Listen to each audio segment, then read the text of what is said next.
Albert Einstein is widely considered to be one of the smartest people in history.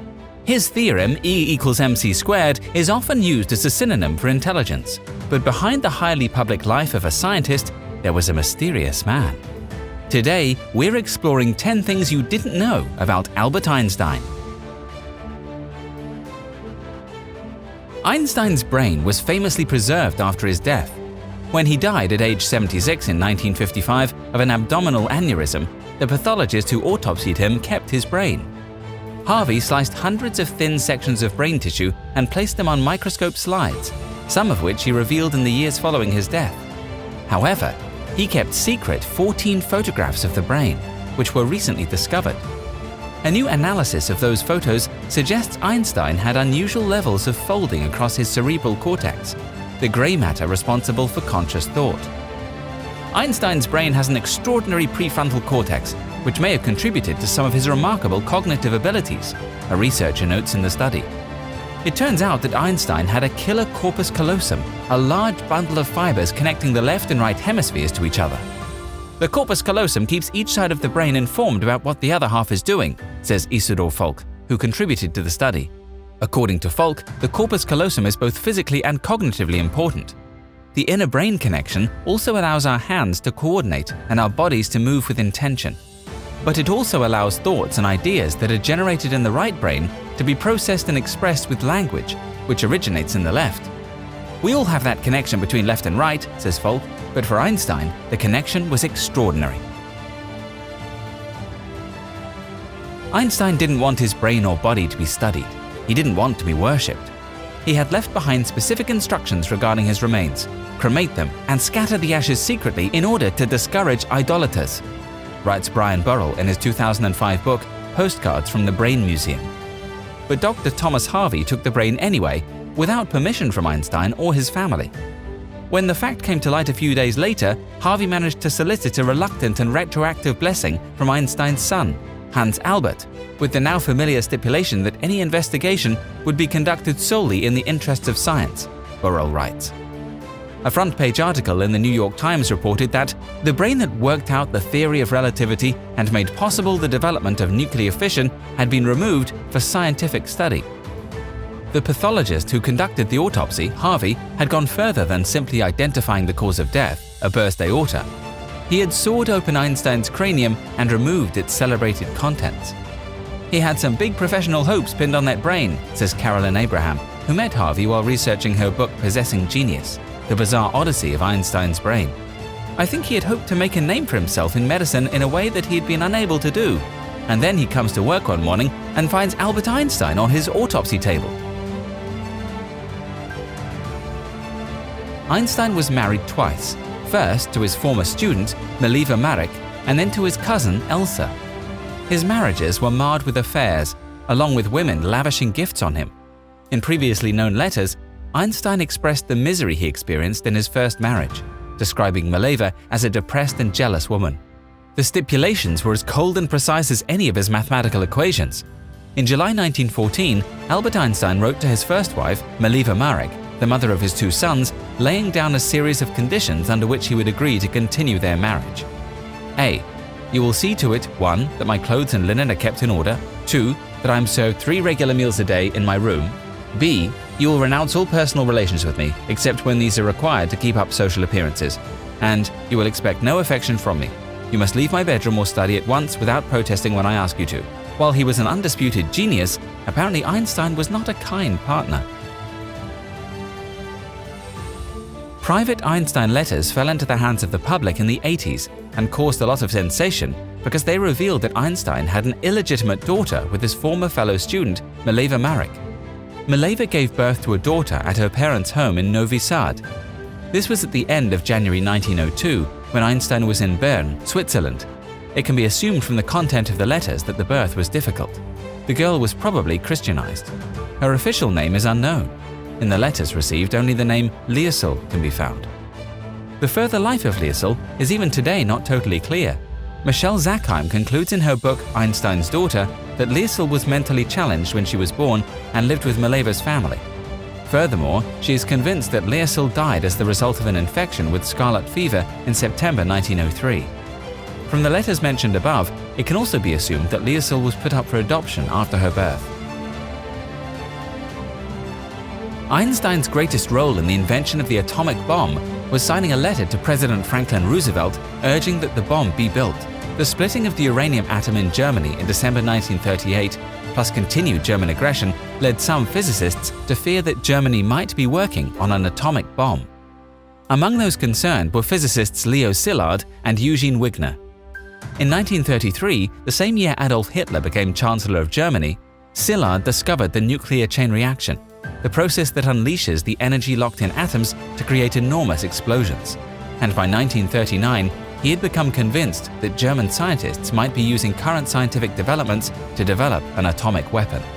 Together with the other scientists, Einstein drafted a letter to Roosevelt that warned of what might happen if Nazi scientists beat the United States to an atomic bomb.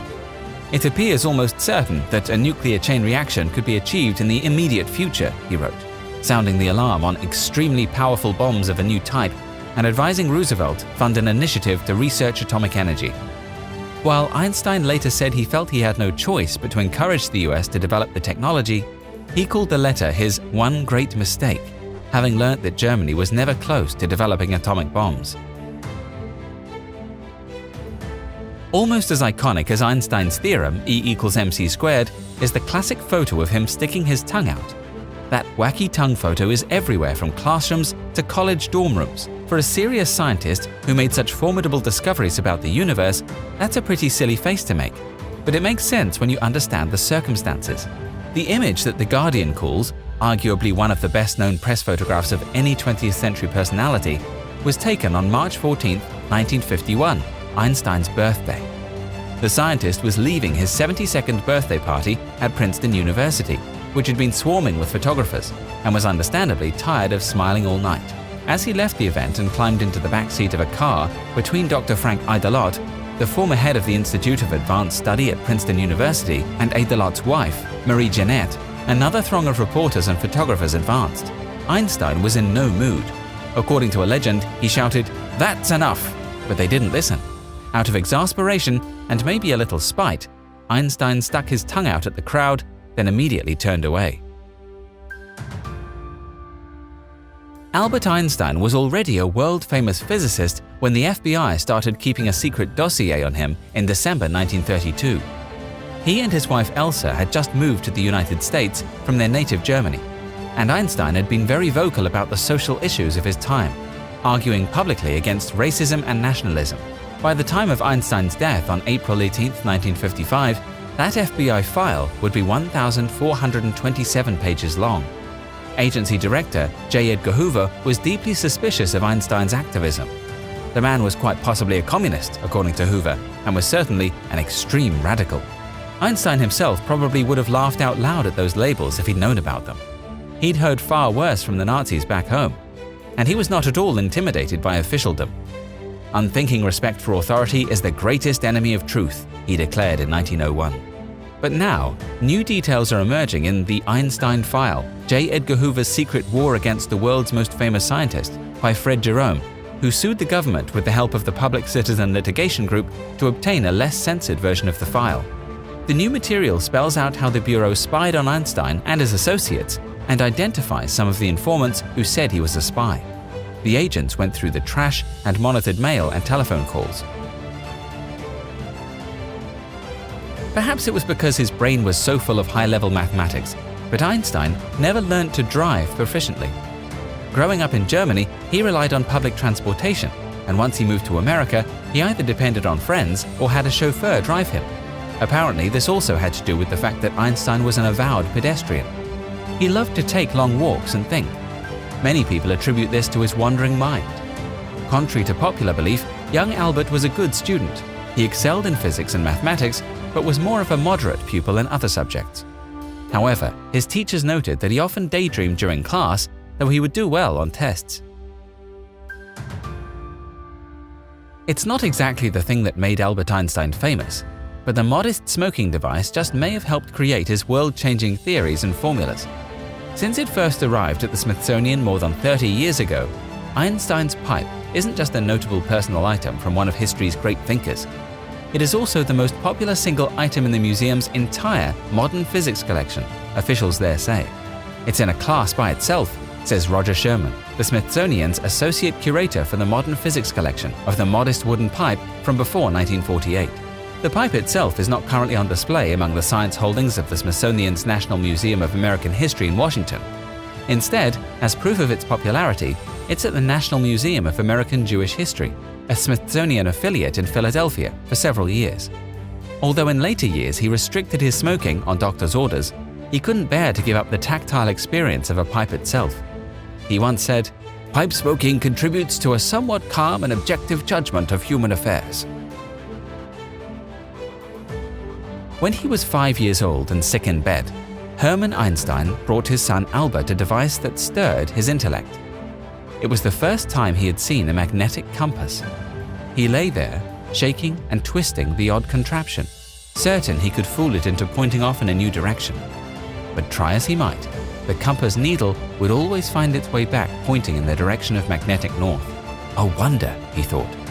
The invisible force that guided the compass needle was evidence to Albert that there was more to our world than meets the eye. There was something behind things, something deeply hidden. This is what first interested him in science, and the rest is history. After escaping the Holocaust himself, Einstein personally wrote numerous letters to heads of state all over the world, claiming that they should harbor Jewish scientists to save them from the impending threat of Nazis. It worked, and thousands of scientists were rescued through his efforts.